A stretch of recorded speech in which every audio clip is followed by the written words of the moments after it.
The sound of the start of your weekend is the NTT20 betting show sponsored by AK Bets. And it sounds like this. We're going to try and follow up a 10-1 winner from the under 2.5 goals fourfold last week. George has the tough task of following, I think, the most memorable nap of the season. We've got goal scorers at 7-1 and 13-2 and much, much more on the show today. It's very strictly for over 18s only, and anyone listening or watching, please be gamble aware and understand the risks that come with gambling. Head to gambleaware.org to brush up on them. Feels good sitting here right now, I reckon, George, compared to last week. Feels good. We had our second under 2.5 quad winner. We've only been doing it for, I think, 6 or 7 weeks. This is our second winner, 12-1 and 10-1 thus far. You know, we've been doing the BTTS ACCA for a while. We got up a couple of winners last season, didn't feel like it was going great. Mixed it up, and it's paying off. Also, AK Bets are boosting the prices of these every week. So if you are going to back them, there's nowhere in the world, in the whole world, where you can back them and get a bigger price than AK Bets. So, you know, you can join up using the link in the show description. You can find it there. Yeah, those under 2.5 goals quads are built already, and they're in the special section of the football section of the AK Bets website. George, off the back of a -5 the week before last, you stared directly into the eye of the storm and you backed a team to win that had 1 point from 9 matches, and Cambridge did the business for you. A 2-0 comfy 9-4 nap winner meant a profitable weekend for you, even without Bromley, Morgan Whittaker or Morecambe to nil getting up. Still 1.5 points up for the weekend. For me, I got my next best up, Birmingham at Lincoln at 10-11. I've got sob stories about Colchester, about Remain Mundell, about Norwich and BTTS losers, but no one wants to hear that. Just over 3 points down for the week I was. This weekend, full slate, EFL action. What's your best bet? My best bet is Luton draw no bet at 11-8 away at Coventry, which is best price in the market with AK Bets. I had the pleasure of watching Luton host Sunderland last night on Wednesday night, and they may have lost the game 2-1, but I'm calling it now. Luton are back. Luton Town are back. They are back to the team that we saw a couple of seasons ago under Rob Edwards. They're back to the team we saw last season perform so admirably in the Premier League. And does that, just to specify, because I didn't necessarily know exactly what you meant by "are back," is a phrase that can mean a few different things.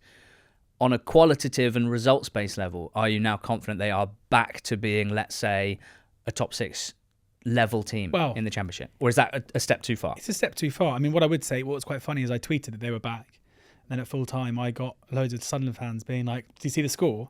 And what I would like to say is, when you are analysing the quality of a team and their performance level, I almost think the score in an individual game is pretty much irrelevant.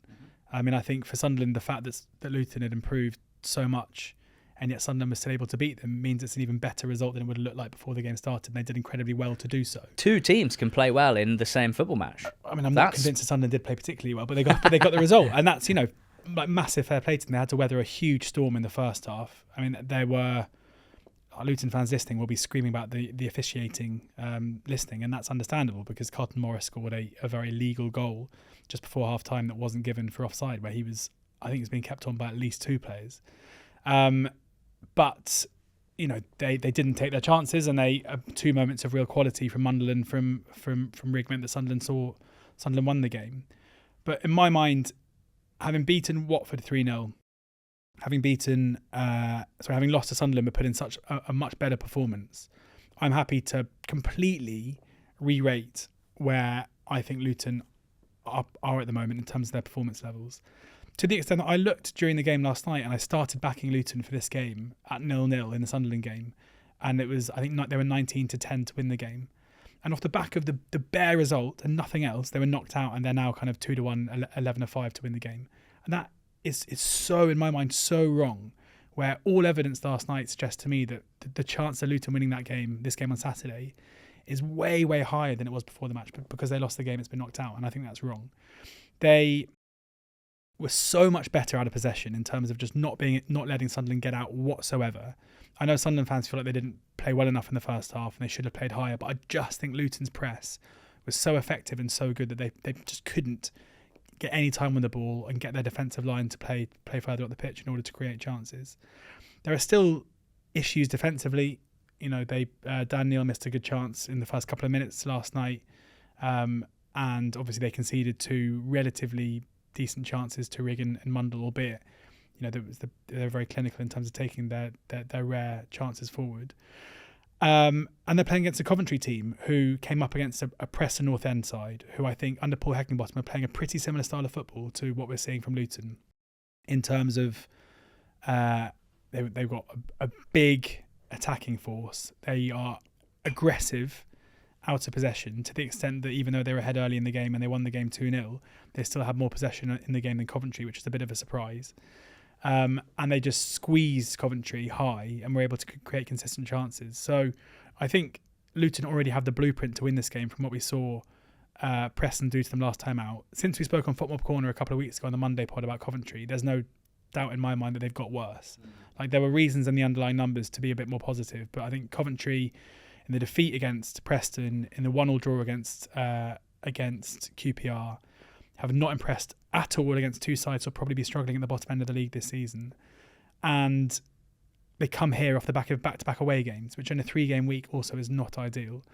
I really think that Luton are being massively undervalued here. Like, if they put in a performance like they did against Watford or against Sunderland, I think they'll win this game relatively easily, unless Coventry are able to turn it around. So I'm fully of the belief that we were probably done a favour by Luton not getting what they deserved out of last night, because if they had they won that game 1 or 2-0, which easily could have been the case, then there's no way we'd be getting the 11-8 draw. No bet about them here, because I watched the price move out off the back of their defeat, which I think is wrong. So it might not come to pass. I mean, it's also worth saying as well that, well, no, I mean, it might come to pass that this is a false dawn, and that, actually Watford aren't a particularly good side who they managed to beat Coventry in a derby game, and they lost the game last night having played okay, and then they might revert back to tight. But I'm willing to take a chance, given the quality that we've seen from them previously, and seemingly a very deliberate shift in playing style from Edwards back to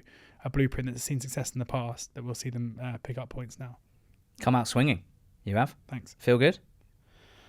Yeah, a bit out of breath.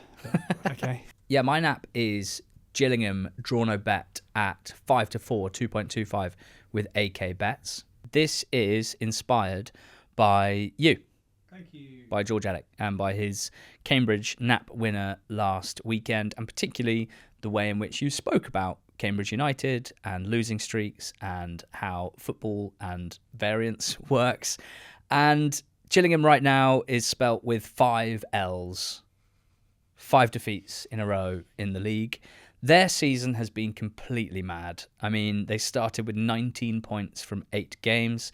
They have got 0 points from their next 5. This sort of thing happens in football. It happens in the EFL. It has happened to other teams before in the time we've been covering the pod.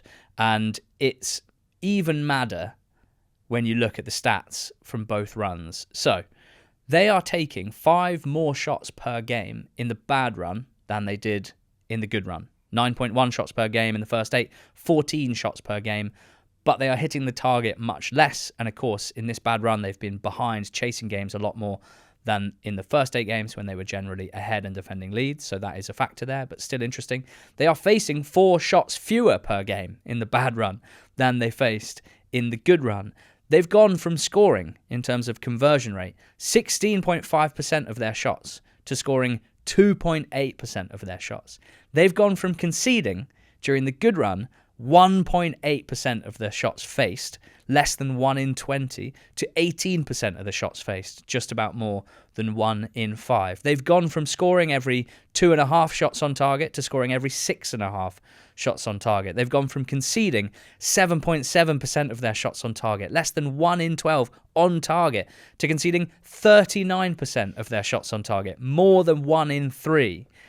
Everything that they benefited from early on in the season, George, they are now suffering the other end of the spectrum. And I'm here to say enough is enough, right? This has gone way too far the other way now. In the same way that we were keen to point out that they likely weren't as good as the results suggested after 8 games, I'm now desperate to point out that I don't think they are as bad as the last 5 results suggest. They are not amazing, but they are not horrendous either. And I think it's easy to get caught up in the ridiculousness of the stats roller coaster.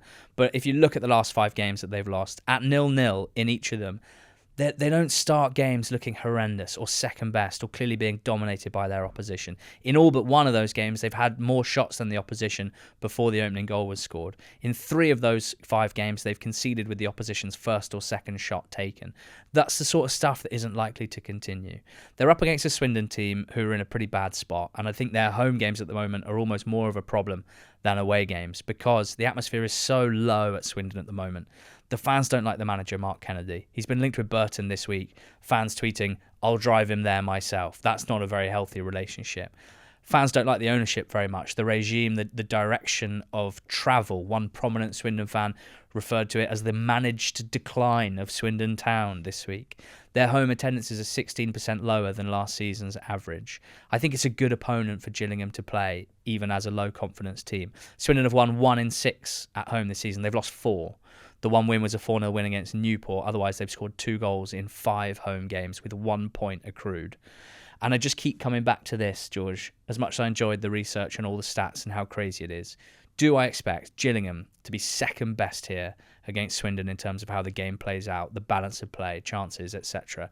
I don't. I think there's a chance that they might be a touch more clinical, or that their opposition might be a touch less clinical, and I think that the price is generous, and therefore it's my best bet. Gillingham, draw no bet, away at Swindon, 5-4 with AK bets. Down to League 2, and I am backing Fleetwood Town away at Newport County even money, which might surprise a few people on the face of it because Newport's home record is very good. Newport have already beaten Doncaster 3-1, they've beaten Crewe 2-1, they've beaten Salford 3-1, they've beaten Accrington 3-1. Yeah, they've lost 3-0 and 4-1 to Port Vale and Chesterfield, but those are 2 pretty good sides. There is a bizarre statistical quirk, and I'm sure Game State will play a part in this, that Newport, despite having a +1 goal difference at home this season, having lost 2 games by 3 goals, which is pretty nuts, their expected goals ratio at home is the worst in the league, comfortably, and they've won 4 out of their 6 games. So that is a bit of a red flag when it comes to taking their results at face value. They also won in midweek a trip to Gillingham in the game that you just mentioned, where that is a proper smash and grab away win. It's nigh on impossible, I would say, to say that they deserve to win that game 2-0. Yeah, they scored too early, but Gillingham's chance creation and the amount of opportunities they missed and the volume of quite good shots that the chances they created, meant it was a proper backs to the wall performance where Newport were able to stand their ground and see it out, but it's probably not a sustainable means of winning games of football.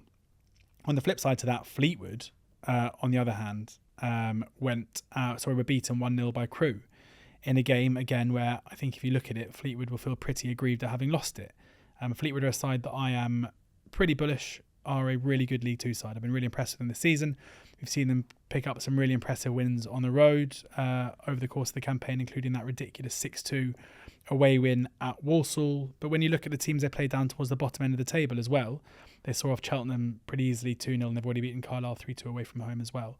So this is one of those kind of perfect storm ones in my eyes where Fleetwood come here off the back of back-to-back defeats, but I don't think they played particularly badly in either of those games. One was against Port Vale, who are currently the best team in the league, and the other was against, as I say, a Crewe side where I think they'll feel frustrated at having conceded very late in a game where there was very, very little between the 2 sides, and they probably feel like they had the better chances up until the goal.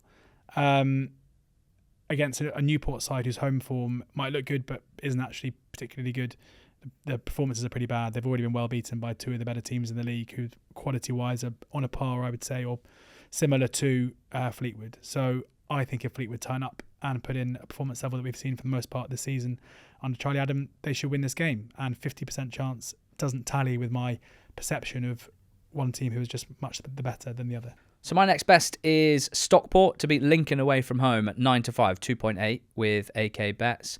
I think Stockport's performance level is still very, very high, even though their season is a little bit weird. They won their first 3 games, and in the last 8, it's 1 win, 1 defeat, and 6 draws. You know the question that we like to ask when a team is drawing a disproportionate amount of its games. Are these draws going to turn into wins or defeats? For me, it's very clear with Stockport that they are more likely to turn into wins. I think in the majority of those draws, they are still the better side, in my opinion, and looking at all the ways that I would measure that. They're still a team that's creating quite a lot of chances. They're still a team that's not giving up very much to the opposition. They are very, very well drilled, good shape out of possession. Their floor is still very high, even if I would say in the little details in attack, things haven't necessarily been going their way. But again, by every measure that I would work out the quality of a team, they are one of the best in the league. I still believe that. I also think in the rigours of a 3-game week, they have such a deep squad. The bench on Tuesday, Stockport's bench, off the bench came Jack Diamond, Lewis Fiorini, Kyle Wootton, Michael Mellon and Oliver Norwood off the bench in League One. So those are the guys that you might expect to be rotated in here. Really, really strong. A Lincoln side who we got against last week at home to Birmingham. They played pretty well and could have got a point in that game, in fairness, but maybe their confidence was knocked a bit because then on the road at Crawley in midweek, they lost 3-0. And as discussed last week, I think they struggle against the top teams in the league, and I would have Stockport in that bracket. Lincoln are good on the break, and they're good from set pieces, which we saw against Birmingham. But Stockport's set piece defensive record is excellent this season, and they've barely given away anything on the break as well. So for Lincoln to be favourites just doesn't align with my thinking here. I'm going to back Stockport to win at 9-5 at 2.8 with the AK bets. The fourfold, if you were to back it with AK bets, would be 28.92. If you want to sign up to AK bets today, do use the promo code NTT100. There's a link in the show notes. And the join up offer is if your first bet is an accumulator on football with a minimum of 4 selections, AK bets will boost the profit gained on that initial bet by 25% in the form of a free bet up to a value of £100. Further T's and C's accessible on the website. Who's your goal scorer? My goal scorer is Anwar El Ghazi. Cool. At Cardiff. He's 7-1 to score anytime. They go to West Brom. He'll be playing off the left-hand side. And in Cardiff's last 2 games, we've seen a relentless attacking force who've scored 7 goals. And his expected goals over those 2 games is 2.2 from 7 shots. He scored 1 of them. And I'm kind of going into this thinking under Omar Ritza, why would they shelve their attacking policy in the way that they're playing? Even in an away game where they're priced up as if they're unlikely to score. He's someone who has got a pretty good goal-scoring record in the past. We've seen him score 10 goals in a Premier League season for Aston Villa 4 years ago or so. He should be a pretty good goal threat from range, but we're also seeing in his shot locations as to where he's been getting shots off in those last 2 games has been pretty good. So, yeah, I mean, even if West Brom are favourites to win this game, given what we've seen from Cardiff, and what impressed me the most was even when they were 2-0 up against Pompey in midweek, just relentless attacking vision. And that's kind of what Ritza said when he came into the club as a caretaker. He said, I want my team to play on the front foot and I want us to be attacking. And we're now seeing that ideology playing out on the pitch. So, yeah, I mean, he's, I think, very, very overpriced. And I assume that quite a lot of the Cardiff players might be overpriced generally to score in these games because there will be a lot of historical pricing factored into what we can expect from a Cardiff City side, even if this iteration is very different. So El Ghazi is the one that I've gone for at 7-1. Just looked like the biggest, knowing that he's going to play 80 minutes. And if Cardiff approach it as I expect they will, it would be a massive surprise if he doesn't get shots off. He had 5 shots against Hull a few weeks ago as well. That's someone playing off the left wing. Now, for me, a right winger. Jordan Thomas of Cheltenham at 13-2. Cheltenham has switched recently to a 4-3-3 away from a 3 at the back system with wing backs, and Thomas has been the main beneficiary. Spoke about him on Monday after he scored 2 against Colu last Saturday. There are people, namely a great friend of the pod, Craig Bradley, part of the NTT20.com team, who are convinced of his quality, and he has shown it quite clearly in the last 2 games, even in midweek against Bradford where he went close a couple of times. My only concern really is rotation. Having barely started under Mike Flynn, he's now started 2 in a row. Equally, he's looked really dangerous in both games, and I think Flynn will have to recognise that he's just offering them something that they didn't already have. And he did play a full 90 against Bradford in midweek, so just in terms of albeit a young player, it seems like he's got enough in the tank to play games. His shooting reminds me a bit of James Tilley, if you can think of the start of last season with Crawley, cutting in off the right-hand side, shoots with power, hard, low and accurate. And Carlisle's keeper, Harry Lewis, has been one of the poorest shot stoppers in the league this season. He has saved only 48.1% of shots on target. He's faced 52, and he's only made 25 saves. So if Thomas can get a few shooting opportunities, I'd be pretty excited about the price at 13-2 here. My long shot is a double. It's Reading and both teams to score yes, and it's Fleetwood and both teams to score yes. You mentioned why you were backing Fleetwood, and I agree with it. I do think that they don't look quite as solid defensively as you might expect them to look for a team who you think should be pushing for the top 3. Just when it's 6-2. And I just agree with you when it comes to Newport. You can look at 6 wins and 7 defeats, and you can start to think, well, they can't be really good 50% of the time and really bad 50% of the time. There's some weird stuff going on here, and I think there's likely more defeats on the horizon. At the moment, I feel like Newport, with their style, are basically kind of rolling the dice in a lot of games, and they've landed a few good scores, but it's not necessarily something that's sustainable, if you ask me. And then Reading are playing Bristol Rovers, and I'm backing them to win and both teams to score. In my eyes, a classic Reading home win is normally like 2-1, 3-1, 4-1. They've had all 3 of those scorelines this season in home wins. And when it comes to Bristol Rovers, are pretty down on their general performance level. They've lost 4 of their 6 away games. They've lost 3-1, 2-1 and 3-2 away from home. They got a 3-1 win as well. So in terms of the BTTS aspect, I do think Bristol Rovers can hurt Reading, but I think that Reading are a much, much stronger attacking side and should win. So Reading and BTTS and Fleetwood and BTTS has been boosted to 12-1 by AK Bets. You can back it under the specials tab of the football section of the AK Bets website. That's my long shot this week. What's yours? Peterborough to beat Bolton and BTTS at 6-1. Peterborough have won 5 games this season. They've won them 4-1, 2-1, 3-2, 2-1 and 5-1. So all 5 of their wins have come with the BTTS. Up against the Bolton side, who have already been beaten by Huddersfield and Exeter at home this season, albeit both of them to 0. But since that Huddersfield defeat, we've seen them be way better from an attacking point of view, putting 5 past Reading, 4 past Northampton. Beating Burton 2-1 at home last time out, so conceding to a Burton side who've been relatively poor. I think it's a good time for Posh to play Bolton off a 2-0 defeat in midweek against Birmingham, which probably would have burst their bubble a little bit with 4 wins in their last 5 before that. With Posh, I basically think that if you just bet on Peterborough to win and both teams score in most of their games, you're probably going to do okay, because for some reason the market absolutely hates them. They've gone off a massive price in games against Rotherham, they drew 3-3, went off a big price against Blackpool last time out as well. Defensively, they look pretty leaky, which is kind of helps with this bet, but from an attacking point of view, they're improving week on week. The Poku, Mothersill, Randall, and they've got attacking players who are clicking at the right time. And we know the way that they'll approach this against Bolton is they will go out and attack from the word go. Like we saw them go to Birmingham, and although they lost that game 3-2, they scored 2 very, very early goals. So I'd be really surprised if this doesn't descend into the way that most Posh games go, which will be just end-to-end madness.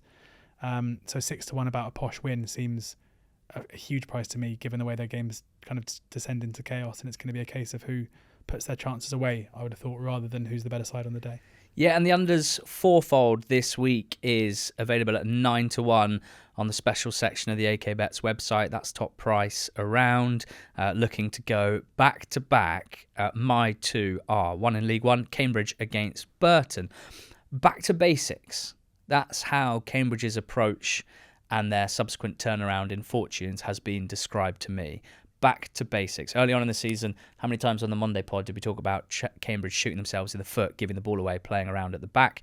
That has been wiped out. Back to basics, and it's working. And given that Burton have just sacked Mark Robinson, they were definitely not taking a back to basics approach to picking up points.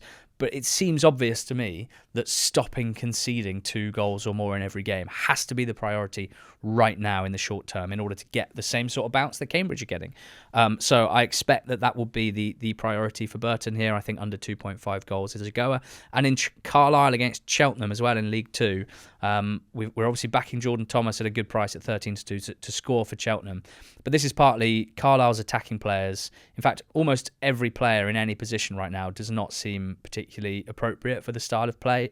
Both the centre-backs and the centre midfielders, when it comes to being able to progress the ball and build up properly and slowly through the thirds. I don't think they've got the players for it. In the number 10 roles at the moment, they've got like Josh Vella and Harrison Biggins. These aren't the sorts of players that I would expect to be playing in 10 roles in this sort of system. And while they are quite vulnerable, I think, to counterattacks and high pressing, I don't think Cheltenham have proven to have either of those threats consistently this season. So I think in the main, they'll just be trying to get bodies behind the ball. Cheltenham, I don't expect a high goal line here. So Carlisle, Cheltenham and Cambridge, Burton are my two for the quad. Yeah, Charlton, Wrexham, my first one. All of Wrexham's away games this season have copped under 2.5, apart from the 3-1 defeat at Birmingham, which I think we can forgive them for, given Birmingham's dominance and impressive performances at home this season. That's included 2 0-0 draws away from home, and that kind of tallies with what we saw from Phil Parkinson's Wrexham side last season, where it was fun at home and kind of just grinding out results away from home. And similarly, Charlton at home this season, only one game has gone over 2.5. That was the loss against Blackpool, which I'm pretty sure 95th minute goal scuppered our unders bet there. But like a Wrexham side who don't concede many away from home and don't score many, up against a Charlton side who don't concede many and don't score many, is the way I'm seeing this. So an obvious way to play this. And then Crewe hosting Tranmere. This is a Crewe side who are defensively really, really good now, up against a Tranmere side who, from an attacking point of view, are really, really bad right now. So I don't really see why Tranmere should cause Crewe too many issues. Seen Crewe win 2-0 a few times already this season. Gillingham they beat 2-0. Morecambe they beat 1-0, a 0-0 and a 1-1 draw. Only 2 of their games have copped over 2.5. Chesterfield in August, which was kind of the game that saw Lee Bell really turn the defensive side around, and then a 3-0 win over Harrogate. Harrogate probably worse defensively than Tranmere too. So Tranmere game is very low scoring in the main. So Crewe, Tranmere, and Charlton against Wrexham. Plus Carlisle, Cheltenham, plus Cambridge against Burton. Basically, if it begins with C, it's probably in the under 2.5 goals quad at 9-1, but you can back it. It's already been built on the special section of the AK Bets website at 9-1. Can I get a recap? Yes, you may. Gills is my nap. Draw no bet, 5-4. Stockport, 2.8, 9-5 to win at Lincoln, my next best. Jordan Thomas at 13-2 to score anytime for Cheltenham. And my long shot at 12-1. Reading and BTTS, yes. And Fleetwood and BTTS, yes. My selections are Luton draw no bet at 11-8 away at Coventry. Fleetwood at even money away at Newport County is my next best. Peterborough and BTTS away at Bolton at 6-1 is my long shot. And Anwar El Ghazi anytime at 7-1 for Cardiff away at West Bromwich Albion at 7-1. All of those best prices in the market with AK Bets. Thank you very much for listening, and to AK Bets for sponsoring this podcast. We hope you have one of the greatest weekends of all time. We think we will too. Go well. We think we will too.